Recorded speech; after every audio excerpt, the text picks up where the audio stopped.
us help you build the bridge between information and application. Real financial change begins right here, and it starts with you. It's showtime! Woo! It's your money, and we understand it can be hard to reach out for help to manage it, even when you reach retirement. On today's show, 3 reasons financial independence is not a do-it-yourself project. This is the Get Ready for the Future show.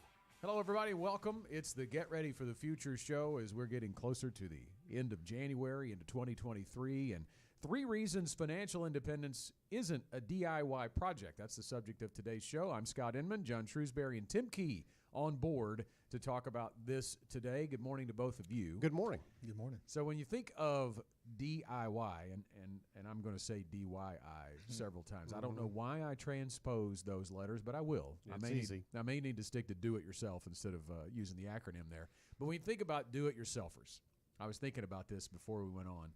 What's the first name in pop culture that comes to mind? Tim the Toolman. That was me. Yeah. I mean, that was our generation, right? I mean, in 90s sitcom Home Improvement, Tim Allen played Tim the Toolman Taylor, and he thought that he knew how to do it yourself on every project, right? Yeah. And how'd that work out for him? Well, look, I do not have any problem with this issue. Yeah. None whatsoever. It's like, and any do-it-yourself thing. Do-it-yourself does not exist in the vernacular of John Shrewsbury. It just doesn't, because I learned a long time ago. I watched my father try to do things himself, mainly because we were too poor to hire somebody to do it. And I went, I need to earn enough money that I don't have to do that, because I'll screw it up. I'm the same way. I feel like if I can save a buck, maybe it's worth doing. But I watch the YouTube videos because everything's on YouTube these days, and I think, I need to find somebody else to do that for me. Yeah, you just had some pipes burst about a month ago. You didn't think about remodeling your house by yourself? Not by myself. No. We're getting help on that too. Professional help. I didn't think Troy and I were working on a boat that I have, and I decided that I needed real professional help to do what we were trying to do instead of us goons trying to work it out, because we spent 2 days trying to do a small project, and it just took forever. Didn't work out. See, that's the thing. I mean, it's not only the time spent, it can be the money spent, right? When you think about how much it could end up costing you if you don't do it right. So we're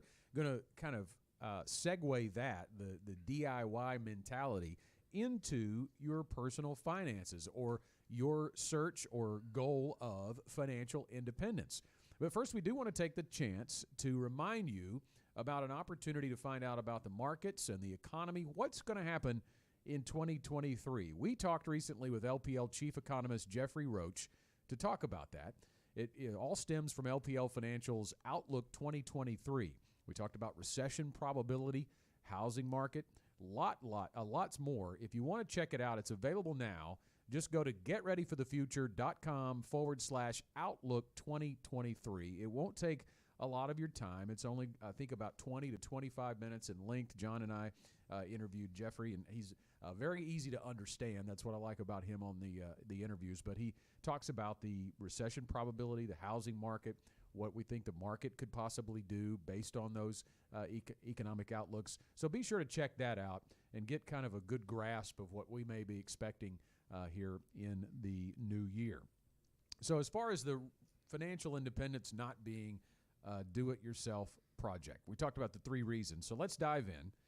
Number 1, you don't know what you don't know, and that could cost you. You think about, some people are very proficient at certain types of projects. There's obviously limitations to that. I mean, I think about small projects. Tim, you mentioned you might try to do small projects, but I think about like auto repair. If it's much more complicated than changing the oil, that's about as far as I'm going to even try to go. And I think about that in terms of how much it may cost me if I get it wrong. That's my main deterrent when I think about not doing it myself, because the knowledge, or at least the videos, the how-tos are all over the place. You can Google anything you want and find out how to do something, but can you duplicate it? That's the question. Well, and things that seem fairly simple, if you're not used to doing it or proficient at doing it, it can go wrong. Let's talk about changing the oil.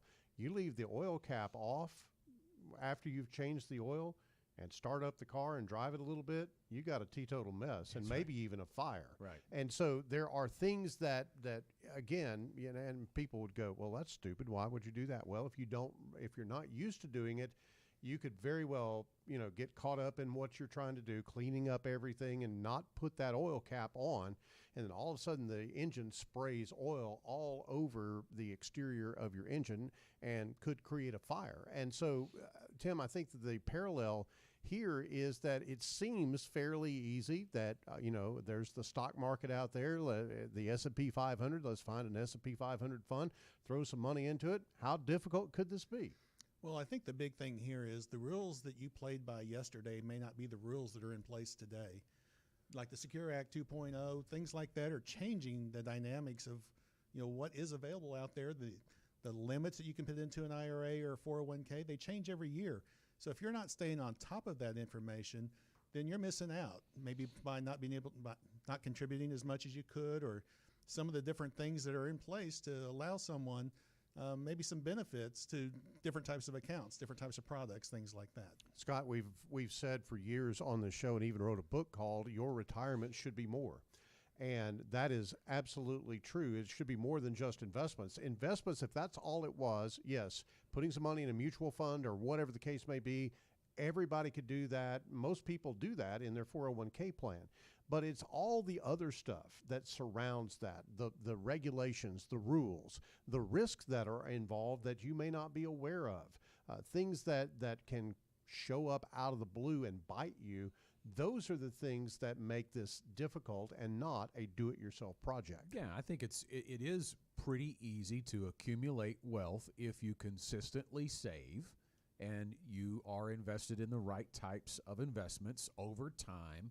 You can accumulate wealth. I think the question is, how much wealth do you accumulate, and is it enough to be financially independent? That's the question that you really, that goes back to you don't know what you don't know, because there's tons of information out there. You could do a quick Google search. You could find an infinite number of articles and tips on how to get rich quick or get a good rate of return or even build a retirement plan for yourself. But most of that, if not all of it, is geared towards this magic number that we talk about, right? It is, if you and we have clients that come in all the time that are focused on that. Like, I just want to get $1 million. I think $2 million is it. I think $500,000, whatever the case may be, they sometimes have an idea, and I haven't always asked them if it came from a Google search or if it's just their own idea, but oftentimes they come up with these numbers that really don't mean much other than a number. Well, and you're absolutely right about that, but let's also think about the situation where, let's take when the market is going down like it has in the last 12 months, or go back to 2008, 2009. This was very rampant in 2008, 2009. People literally, and not just a few people, but people all over the country stopped putting money in their 401k plan because the market was going down. Now, they think that's the right thing to do, because why would I put money into something that's going down? That makes logical sense, right, Tim? It makes sense when you open up that statement and see your balance go down 15, 20%. It's like, I can't stand to lose any more money. Yeah. But that's actually the exact wrong time to stop putting your money in, because now you're really buying it on sale. We all like to go to the mall or wherever we go these days, and if you have a buy one, get one or something like that, you feel like you're taking advantage of the store.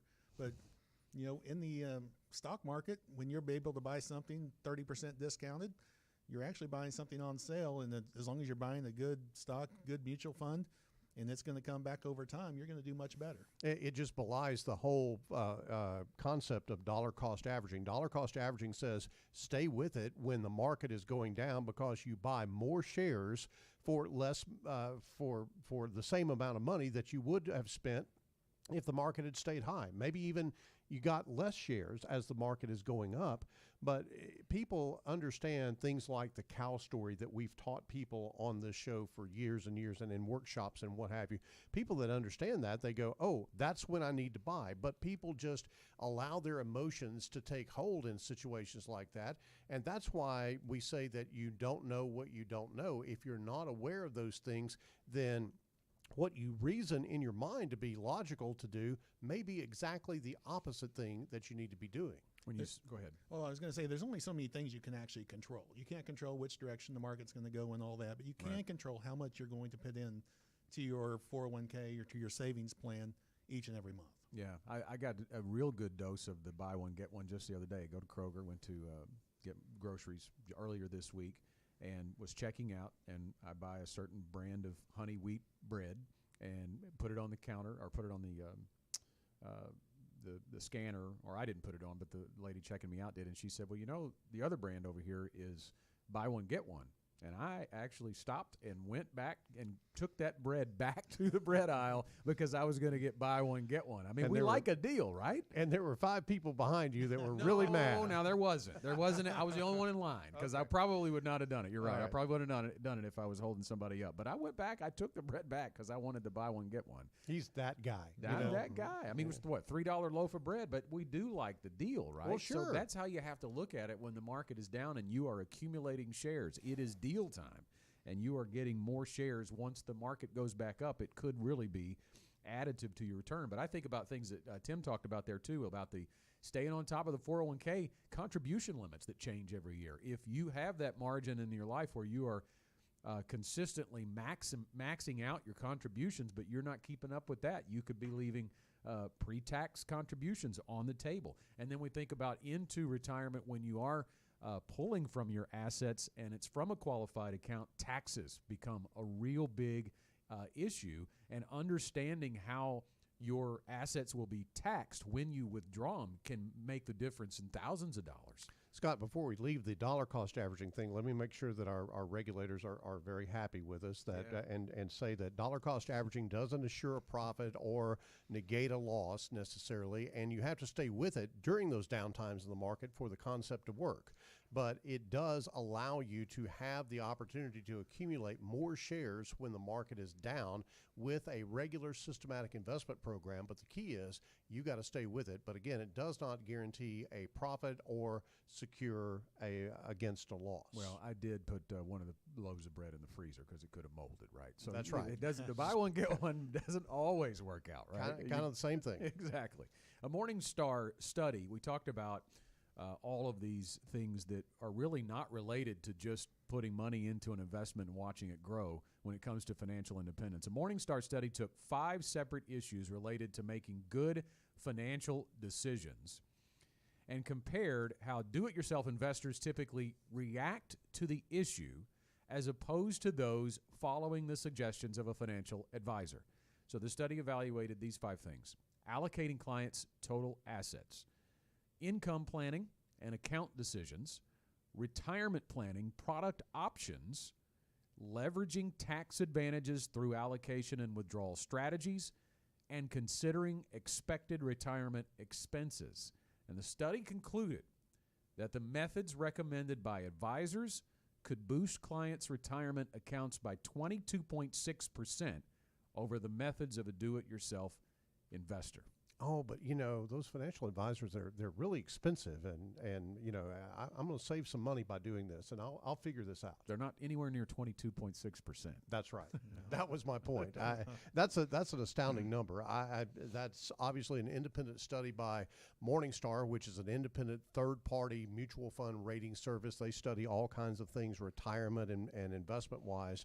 But you know, you have worked really hard to accumulate money, and I think one of the most critical things, if you kind of go down that list, Scott, some of that does apply to the accumulation years, but the game really does change when you get ready to retire. And that's why here at GenWealth, we focus on the ready to retire process, because there's a lot involved in that. It's not as easy, Tim, as just throwing money at something and building it up and then taking it out as you need it as time goes on, because all the rules change when you retire. Absolutely. And you have to have a plan. And I think that, you know, if you set goals and you write your goals down, there's definitely studies out there that show that you're much more likely to reach that goal if you write them down. And what we do for our clients is we put a plan together. It's on paper, on purpose. It's really built around you. Each one's going to be individually developed because, you know, you may have, you know, accumulated 500,000, but we may have someone else that accumulated 2 million, but you may need $5,000 a month in income and someone else 8 million, or $8,000 a month. So it really varies based on your specific situation, what your plan is going to look like. And we're going to develop that based on your wants, your needs, your desires, and then we're going to lay that out on purpose on paper, and we're going to be able to walk you through that retirement process. We're going to be there along every step of the way, whether that's turning on Social Security for you, your spouse, whatever that looks like. And we're also going to look at the tax situation and make sure that we can minimize taxes as much as we can for you. So really, meeting with an advisor, we're going to be covering a lot of things that change on a regular basis, and being able to keep up with it, that's what we do each and every day. Tim, you mentioned something about taxes. Guys, there is no greater expense, I don't think, in retirement than taxes. You know, if you think about what you spend on food, clothing, transportation, now cumulatively, obviously you spend more on those things, but any individual thing compared to taxes is the biggest ticket. And one of the things that a lot of people think erroneously is that they just feel like, okay, I just need to be sure that I pay what I need to pay, and I don't have to pay the IRS when April 15th comes, and I'm good. Or if I get a refund, I'm good. That's not necessarily the case. Some forward-looking tax planning can literally save you thousands and thousands of dollars in taxes over the extent of your lifetime, particularly in retirement, because in retirement, you don't have a lot of deductions. You may have kids that qualify as tax deductions. You may have a house mortgage that you can take the interest off. Whatever the case may be, you don't have a lot of that when you retire. So you need to be mindful of tax planning, and that is a big value add that an advisor can help in regard to getting toward that 22% improvement in a client's account. We're talking about 3 reasons that financial independence is not a do-it-yourself project on today's Get Ready for the Future show. Number 1, you don't know what you don't know. And before we leave that, I do want to just kind of maybe generally talk about a couple of these factors or these things that the study that we talked about from Morningstar evaluated. You know, one of them was income planning and account decisions. You know, you think about, we just talked about how maybe it is pretty easy to accumulate wealth. But when you get to thinking about, am I financially independent, and Tim talked about having a plan on paper, on purpose, that lays it out. But let's talk specifically about what's inside that. A definitive monthly income that you can see when you layer in your guaranteed income sources like Social Security, maybe there's a pension, and then what your investments will be able to provide you on a monthly basis with raises along the way on an annual basis, based on the asset level that you attain when you leave work. Think about how do you do that yourself? Yeah, and there's a lot of strategy that is involved in what we do. And like right now, if you think about where your high water mark was on your equity investments, and now you're down, 10, 15%, whatever the case may be, off the highs, then it might not feel real good, and it might not be in your best interest to sell something out of your equity portfolio to generate income. But if you don't have a strategy to do something else, you might be forced to sell things at a loss that you just happened to bought right before the market made its turn. So there's a lot involved in terms of strategy.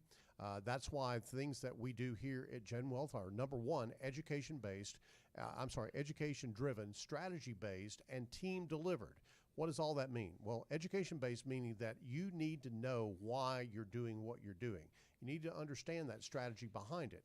And then the strategy itself, you have to have the right strategy in place to get you through a down market, to get you through certain situations that may be occurring, to make sure that you have the right perspective on things. And then the team delivered thing is simply that there's a lot of different factors that come into play here from an insurance standpoint, an investment standpoint, a financial planning standpoint, a service standpoint. We have a team of people that work with each of our clients to make sure that that strategy actually comes to fruition.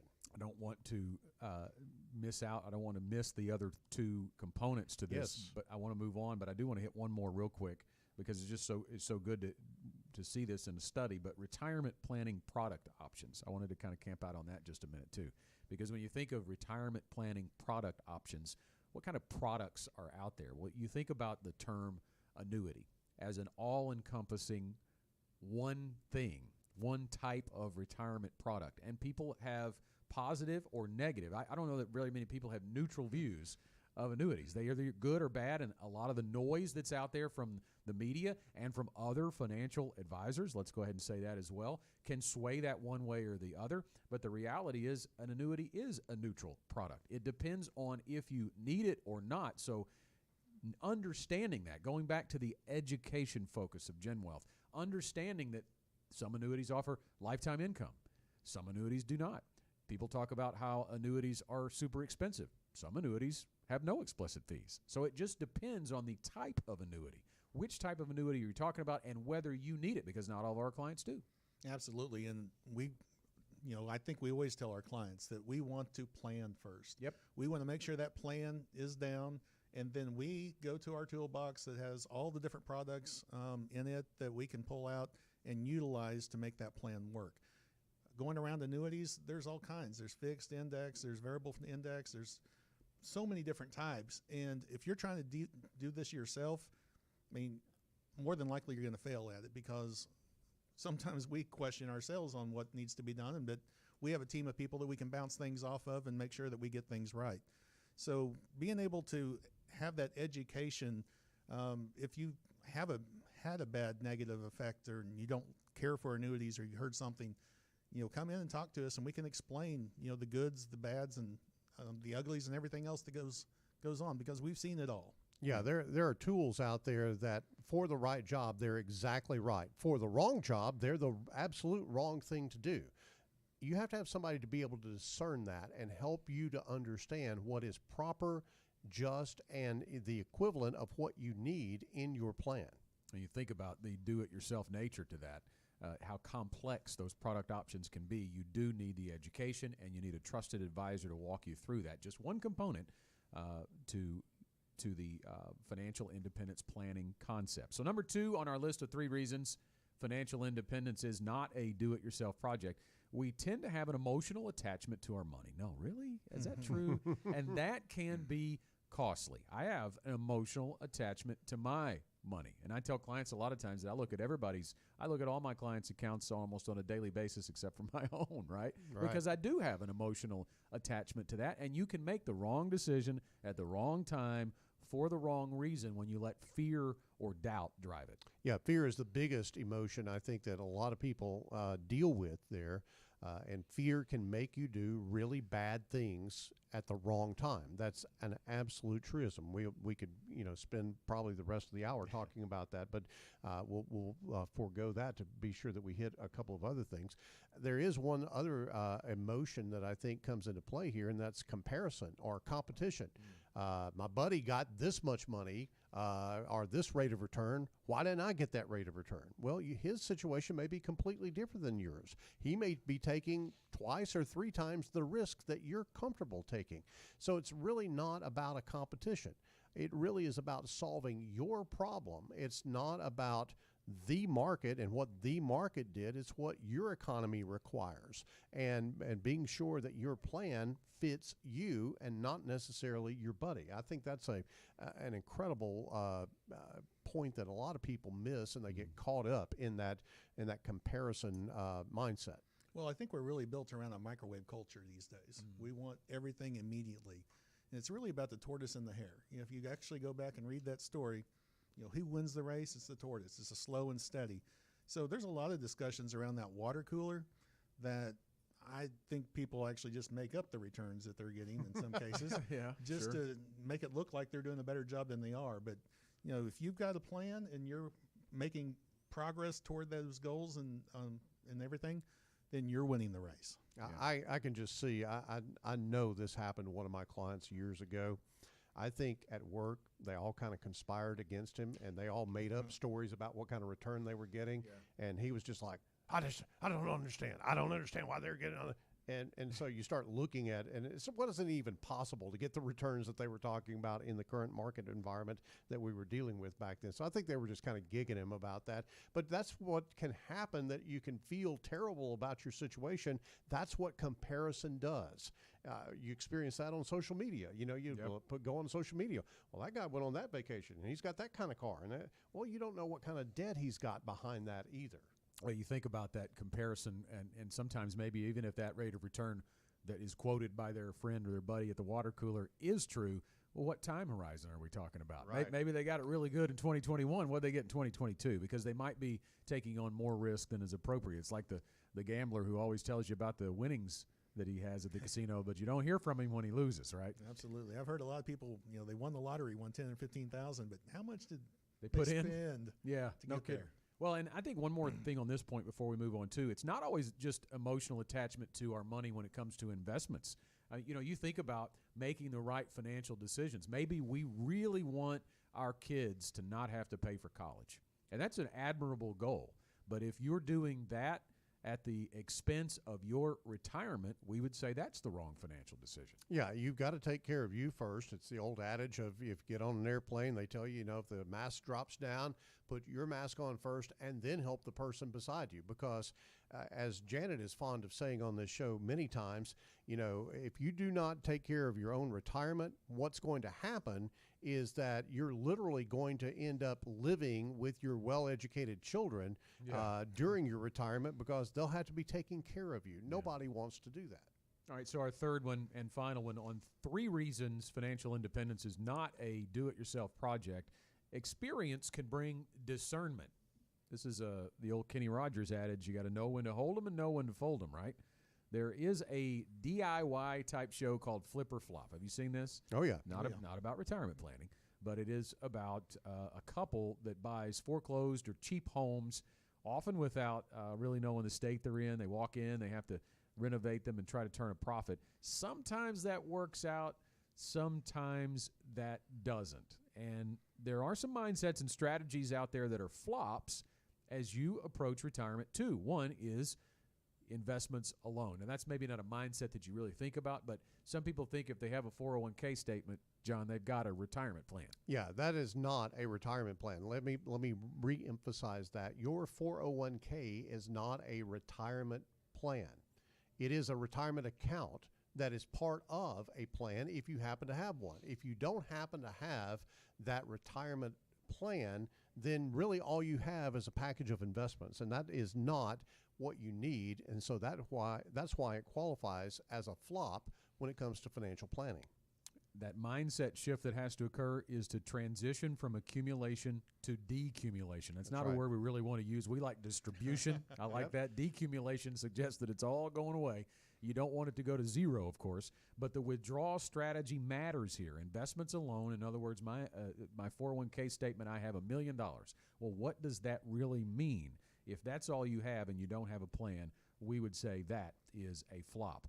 And another flop is savings alone, because I think the mindset shift that does naturally occur for people who are getting close to retirement, thinking they have reached financial independence, is to take all of the risk off of the table and camp all of their life savings out in very safe investments. And certainly, part of the plan does need to be that part of the assets are invested very conservatively. The money that you're going to use in the near term, we would say, yes, that's part of your plan. But to put all of it into safe investments, you are actually accepting another risk. Look, let's take a look at what's going on right now. CDs have popped up in terms of the interest that's paid on a CD, and you can probably get about 4% right now on a fairly short-term CD. Yeah, I actually bought a 2-month CD right around 4%. There you go. Yep. So think about that. And that's prorated over, that's an annualized rate of return. They're not going to pay you 4% for just 2 months. That'd be okay. But I'll take 4. that would be definitely good. But here's my point. If you look at where CD rates are at 4%, where's inflation? 6, was 8, 9, whatever it was earlier this year. So you're never going to get ahead of inflation by playing it safe. By definition, safe money investments are going to underperform the rate of inflation. Look at it historically. It's almost always done that. So what you've got to do is you've got to have a strategy to keep you in a situation where you can increase your income over time. Everybody wants a pay raise, even in retirement. People need and want to have extra money coming in to offset the rising prices that they experience at the grocery store. Even if you're behind Scott and he's gone to get some bread and he's holding up the line or whatever it is. So you've got to deal with that, and that's why that is a flop as well, because going safe at retirement doesn't allow you to thrive. We actually did a fastest 4 minutes in finance last week on CDs, and there could be a place for some of your sideline money there, right? Because if you're planning to use that in the near term, 4% is pretty good if you're not going to use it for 12 months, but you are going to use it after that. But when John's speaking about staying ahead of inflation, there has to be a component to your investments, even in retirement. Retirement is not the stop sign, it is merely the yield sign, and you have to have an exposure to equities to be able, or other asset classes, which the only other one historically that has outpaced inflation is real estate. Those asset classes, if you're allocated to that over the long haul and the long time horizon, gives you a better shot at outpacing inflation. You're spot on that, Scott. Absolutely. All right, so the final one that we would call a flop, that experience can bring discernment, and if you don't do that and you are trying to do it yourself, it could be flip or flop time, is Social Security alone. Now, for 2022, the year just ended, the average monthly benefit was a little over almost $1,700 a month, according to CNBC. Not something that you can rely on singularly. And in this week's Fastest 4 Minutes in Finance, we're actually going to talk about Social Security too, because recipients this month are receiving their first checks in 2023, and they're going to get an 8.7% raise on that. That sounds outstanding, and it is. Yes.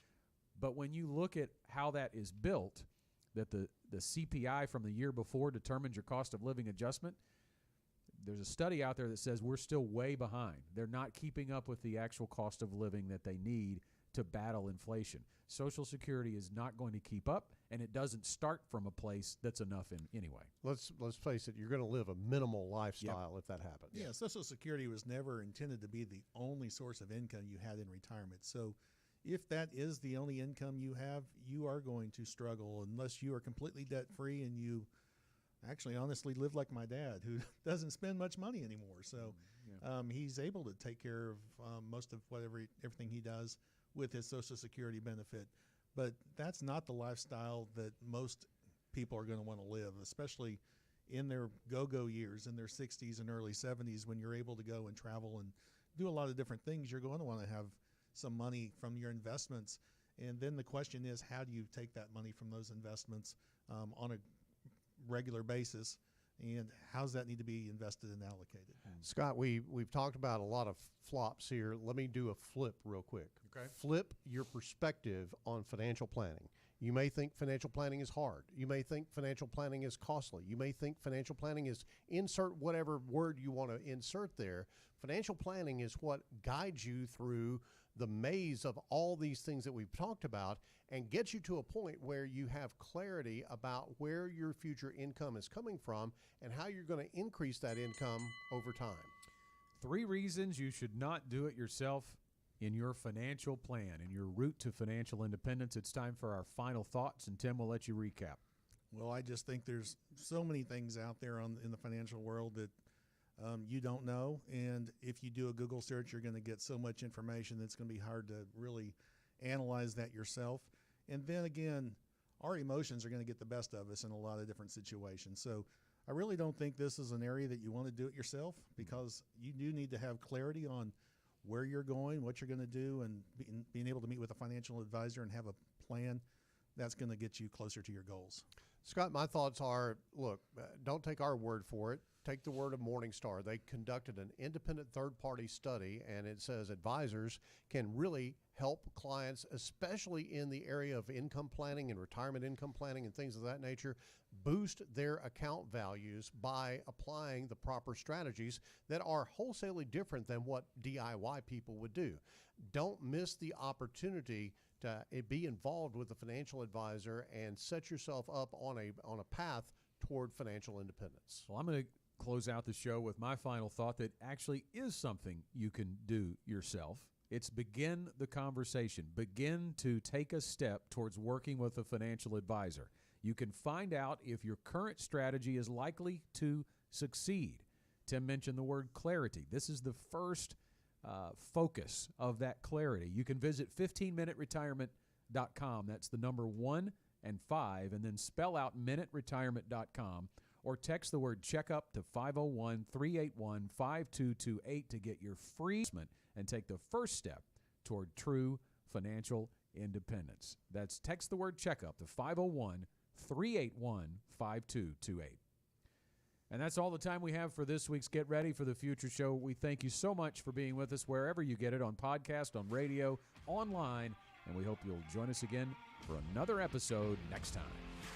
The GenWealth Financial Team is available to you 24/7 at info@getreadyforthefuture.com, or call our offices at 866-653-PLAN. That's 866-653-7526. You should personally consult a financial advisor before making any investment, and no strategy can assure success. Securities offered through LPL Financial. Member FINRA SIPC.